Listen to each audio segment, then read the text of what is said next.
All right, welcome back, everyone. Thank you all for tuning in to another episode of Bloners here. This is episode 362.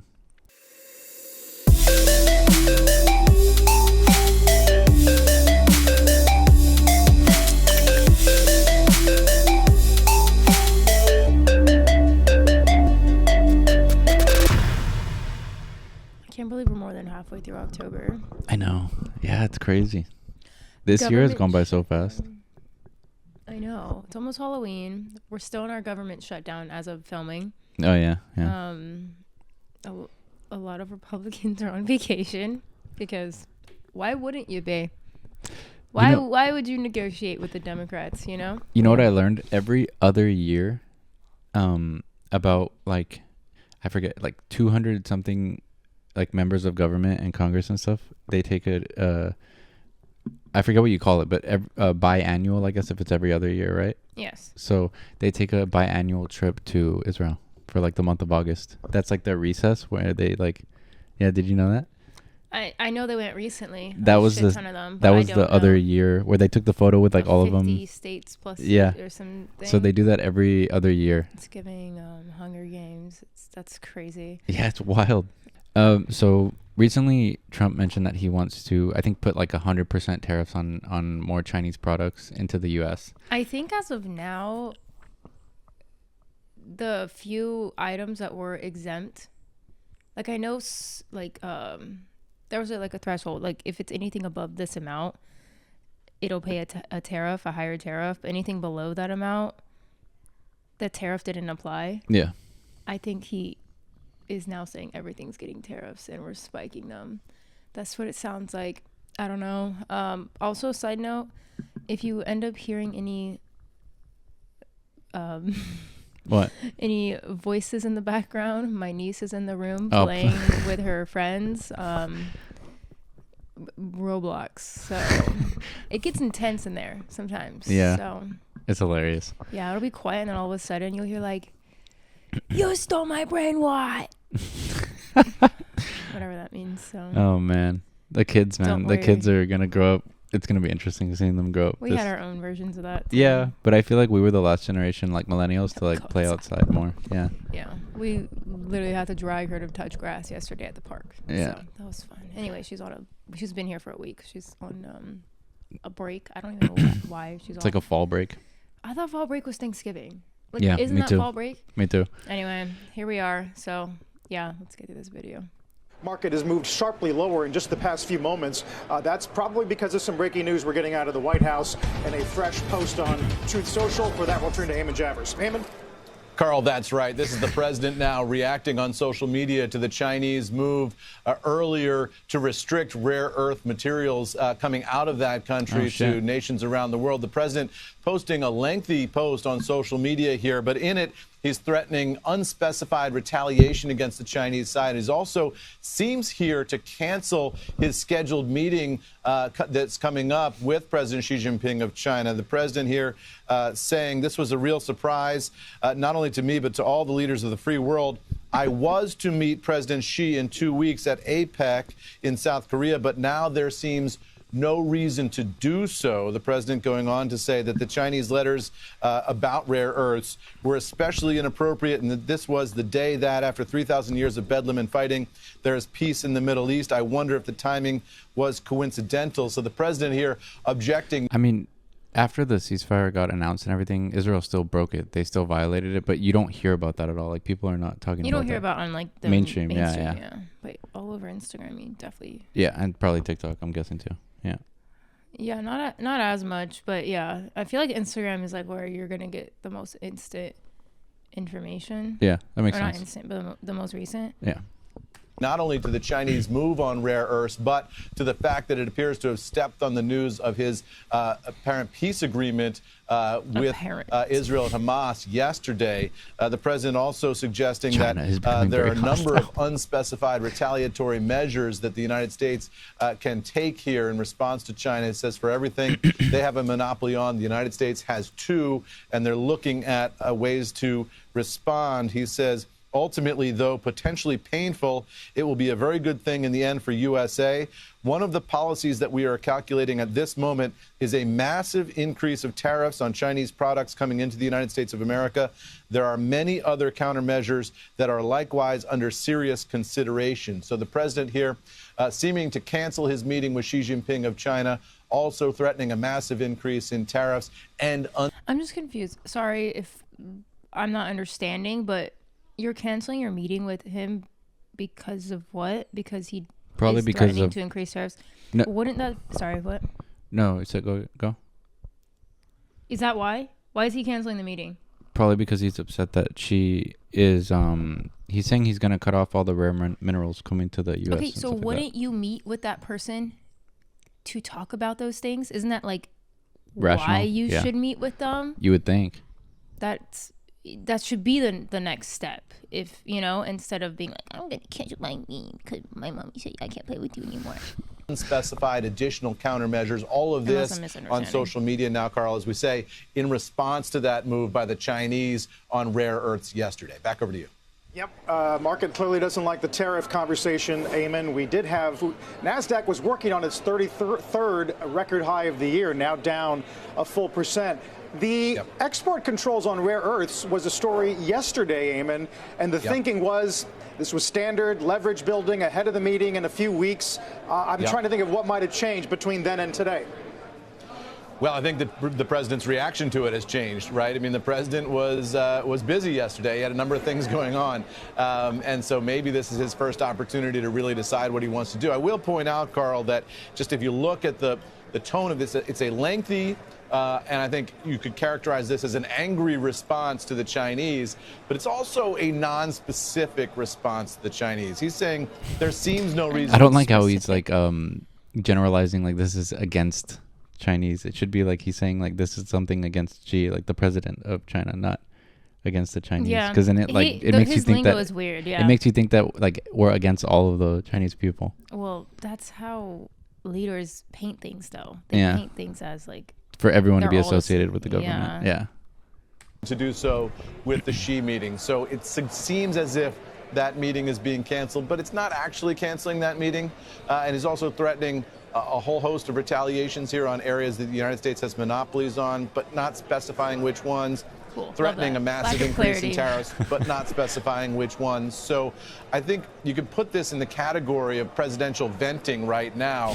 It's obviously a sharp reaction to the Chinese move and threatening a bunch of countermeasures, but not actually executing yet on those countermeasures. So for market participants, what you want to watch for is whether there's follow-up to this. Is this just the president sounding off, or are there specific countermeasures that are going to be put in place, and are we going to see those additional tariffs? I think that is a kind of wait-and-see mode right now as both sides are looking to get as much rhetorical leverage as they can. The Chinese side fired their salvo yesterday. The president's firing his salvo right now.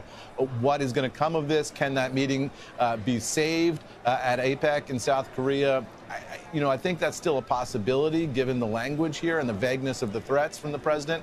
But this is clearly an escalation of... Part of me just feels like, too, they do these types of things on purpose to manipulate the markets to get, like, deals in the market, too. Like, I feel like this is a way for them to get, like, discounts to buy more, like, stocks and stuff like that. Isn't that, like, insider? Yeah, but that shit happens. Trump's done that multiple times. Right. Where like things happen and he's like telling investors to like buy right now and stuff like that. Like, I don't think that's what's happening. No. I mean, I do think they take advantage of those moments, but you don't think it's purposely for that? I don't know. I really don't fucking know. Yeah. That's not what I would assume, but tensions and markets obviously don't like that. Yeah, and it sounds like it also adds to some concern from European allies as well. Germany coming out and saying that China's curbing of the rare earths exports is of great concern there. What do we know in terms of who else is kind of in the same camp as the U.S. with regard to concerns surrounding the move by China? Well, and whether that matters in terms of leverage?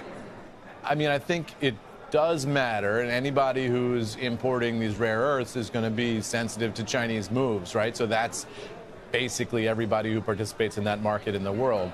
The United States particularly vulnerable here. And remember, the president has taken a number of steps recently to ensure that the U.S. can continue to produce rare earths, can do the mining and all the things associated with that that are necessary for that industry, because they've been made uneconomic by Chinese subsidies, uneconomic in the United States by Chinese subsidies in China. So the president has been taking action on this front, but this was the Chinese using their leverage yesterday in advance of the U.S. ability. I wonder how much rare minerals come out of China. I guess a lot if they're able to leverage it like that. Yeah. It seems like it.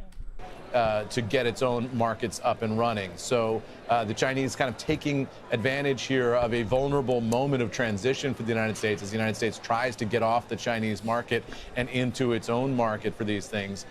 The Chinese recognizing that they had a limited window perhaps and using that leverage while they had it. Now the question is, what does the president mean by massive tariffs? What does he mean by countermeasures? And is this meeting with Xi Jinping actually going to be canceled? I mean, the president's language here says, it seems to be unnecessary to have this meeting. Does that mean it's canceled? Does it mean it's not canceled? Are we going to see the planes fly or not? And I think that's up in the air certainly right now. There's probably a road back to salvaging that meeting, but this is, the U.S. response right here. Right. We're looking at a chart of MP because it sort of crystallizes, Eamon, the American attempt to get our own supply chain going on this front, but it's obviously at a very nascent stage. The Chinese, the imbalance between us and the Chinese, that is not news. We've known about that, and we've known that would be potential leverage since the beginning of this trade discussion. I would point out, Eamon, looking at treasuries, we're at a period where the Fed is highly tuned to the effect of tariffs on inflation, but bonds are not acting like this is going to be inflationary. They are acting, at the moment at least, like this will be a true destroyer of demand. Damn. Yeah, and the question is then, what are the actual responses here? I mean, clearly, I think markets had been in a... I mean, realistically, this isn't going to go well for most people on the day-to-day basis of like spending and other things like that. Like things are going to continue to go up. Obviously, investors are going to continue to make money because assets are going to go up while this is happening, but like our dollar is continuing to go down, and then people are going to feel it. Like we went to go eat yesterday at a place. It was... This is where it doesn't have to do with the tariffs, but like it was $100 for like 2 meals. Yeah, I know. And it's not even an expensive place. Yeah. Okay. The way your ADHD, bro, Sorry, just goes from here to here. Because it's crazy. That's still tripping me out. Anyway, I forgot what I was gonna say because you took us on a journey. I don't remember, but yeah, that has nothing to do with tariffs. That's just people. That's just inflation and people taking advantage of it. Well, it has a little to do with exactly. it. Yeah. Not with. I wouldn't say with tariffs from Chinese goods. No, I'm just saying. But items are getting more expensive too. Like everything is. That's what I'm saying. Yeah, even if it's not costing anyone more money to import, people are gonna take advantage of this and. I forgot what I was, my stream of consciousness. Sorry. Okay. Mode where they thought the tariff trade was kind of coming off, or at least the White House's tariff initiatives had sort of largely run their course. So we were getting a couple here and there, trucks and other things recently, but the bulk of the president's tariff agenda, I think many market participants will have thought was mostly done with this year. This social media post raises the prospect of a massive escalation in tariffs, and so I think that's why people would be concerned, right? And so then all of the reactions that flow from that would naturally be in mind right now for people who are invested. The question is, will we actually see it? I mean, I think, I know, but I think Trump didn't expect Xi to like fight back on this. I thought he just expected him to. I think he just expected him to. I think fold. Trump's used to making the first move and then others retaliating versus somebody making the first move and then him, like, feeling a little salty about it. That's what it sounds like, at least. I don't know. Yeah. Because you're a leader of our nation. You should be negotiating. You should be, handling these things in person and not. I don't know, not on fucking he said, she said basis. I really don't even understand how reporters can report. Like, everything is just like, maybe. Possibly. Yeah. Like, yeah. what the fuck is happening? I think with Trump, you have to just be cognizant of the fact that the president often escalates his rhetoric dramatically, but not the reality, as he seeks to get kind of negotiating leverage and push back against things he sees as unfair. So, what's how much of this is bluster and how much of this is actual fact? We're going to have to sort through that. We'll find out on next week's episode. The other interesting element, Eamon, is that this source of leverage is not the only one they have. They've already been taking down their purchases of American soy from $12 billion last year to zero. Yeah. That's why there's been so much emphasis on the farm community this week. They're calling for some kind of assistance package. The Treasury Secretary arguing yesterday that they had one sort of in mind, but it's more difficult to execute now given the shutdown. Oh, yeah. Yeah, I mean, we'd expected to see a soy bailout this week. No, but instead we're bailing out Argentina with $40 billion. It's crazy. And because of that shutdown, as you say, it's now expected to be next week. What I'm told, Carl, is that for now, that bailout is seen as a targeted effort just aimed at soy. The question is whether that becomes a larger agricultural bailout for the rest of the industry as they start to put together the package. We don't yet know the size of that bailout in terms of dollars, and we don't yet know exactly who's going to benefit. But the indication that I've gotten so far is it's being designed just now for soy only. But that could change. The scale of it could change. The target of it could change. All of that, we're expecting now maybe next week. And the question is, as this shutdown continues, does that affect the U.S. government's ability to respond and to deliver some of that relief? That relief is the president, taking revenue that's coming in from American companies that are importing products from around the world and then passing that revenue on to American farmers who are hurt by the trade war that the president launched earlier this year, because obviously those farmers are suffering enormously given the lack of soy purchases and the political sensitivity of that demographic. Rural America is Trump country, and the president politically does not want that group to be hurt by his policies. Yeah, so it tends to be, and it's also going to be because of Medicaid cuts and things like that. Like that's going to affect a lot of rural areas. Feel how you want to feel about this. I don't think he gives a fuck about the rural areas. Realistically, no, but he pretends to. That's what I'm saying. Yeah. He's already in office. They already did what he wanted them to do. So yeah, and it's his last time. Why would he care about? He's not gonna be able to rerun, in a few years. So what? I'm just fucking confused. But you would think that he would want to set it up so that they stay loyal to his predecessor or whatever. You know what I mean? Or wait, predecessors before. He's gonna die soon. To the person who follows him, not predecessor. Predecessor is before. My bad. Yeah. But he's gonna die soon, and I think he knows that. So I don't think he really is thinking much more about anything but himself at this point. Yeah, that's true. And his pride. Needs this bailout politically.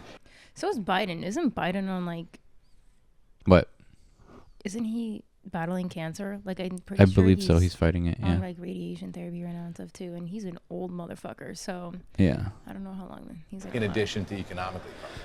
Right. We've seen this movie before, but now geopolitical tensions with China never really officially settled, but now perhaps back on the front burner. Yay. Eamon, thank you so much. Another day in America where no one knows what the fuck's going on. Okay, so thanks for watching. What do you have anything else to say? Sorry. Not really. It's just you would think that by now there would be more negotiations and rational thinking, but it seems to just go back. Yeah. I don't know. Let us know what you think about what's going on. Concepts of plan. negotiations. I see comments and stuff from Canada, and they're like, we're with China. We understand why they're fucking retaliating and doing this. And I'm like, yeah, I don't blame you. I mean, yeah. I don't know. I also I just don't our perception's getting worse globally. ASMR. All right, leave in the comments your opinions and everything. Please comment, subscribe, and jump over to our vlog channel.